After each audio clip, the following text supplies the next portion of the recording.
संहारी त्रिपुरांतकारी भानु शशी भूमि सुतो बुधश्च गुरुश्च शुक्र शनि राहु केतव कुर्वन्तु सर्वे मम सुप्रभातम। श्री गुरुदेव दत्त श्री स्वामी समर्थ। सुप्रभात मंडळी, अध्यात्म कलियुगातल्या चॅनेलवरती मी वैदिक ज्योतिषी गणेश शास्त्री शुक्ल आपल्या सर्वांचे स्वागत करतो। आजचे पंचांग आहे 23 जून 2024 रविवार, ज्येष्ठ मास कृष्ण पक्ष द्वितीया, पूर्वाषाढा नक्षत्र, ब्रह्मा योग आणि तैतिल करण। चला तर सुरू करूया 12 राशींचे भविष्य कथन। मेष राशी, अति क्रोधामुळे जवळील व्यक्ती कायम स्वरूपी दुरावू शकते। त्यामुळे जो क्रोध आहे किंवा काही टेन्शन असेल तर सध्या दूर राहा आणि बोलून चांगल्या प्रकारे बोलून वाद सोडवण्याचा प्रयत्न करा। कठोर वाणी वापरू नका। वृषभ राशी, अति आशा आज कदाचित अपेक्षा भंग करू शकतात। त्यामुळे अति आशा ठेवू नका। संयमाने कामे करा, संयमाने वागा। मिथुन राशी, अचानक प्रवास घडतील। चांगल्या कामामुळे आपल्याला प्रसिद्धी सुद्धा आणि शाबासकी सुद्धा मिळेल।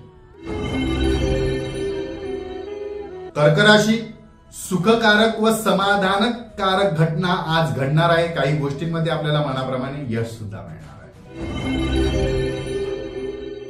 सिंह राशी, मित्रांच्या सहकार्यासाठी आज आपला दिवस खर्चिक होईल। त्यांच्या मदत करण्यासाठी किंवा त्यांच्यासाठी धावपळ सुद्धा करावी लागेल। कन्या राशी, जुन्या घडलेल्या घटनेचा आता आज कदाचित आपल्याला दंड भोगावा लागू शकतो। सावध राहा।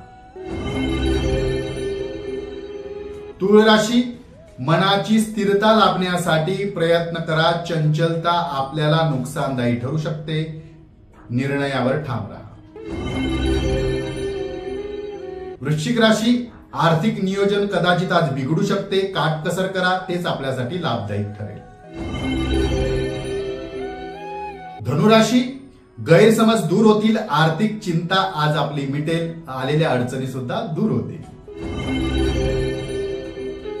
मकर राशी, शेजाऱ्यांच्या उपद्रव आपल्याला क्लेशदायी ठरू शकतो। त्याच्यामुळे आपल्याला थोडासा मानसिक त्रास सुद्धा असू शकतो। तर ते शेजारी आपल्या घराशेजारचे असू शकते, कामावरचे सुद्धा असू शकतात किंवा जवळील व्यक्ती सुद्धा असू शकते।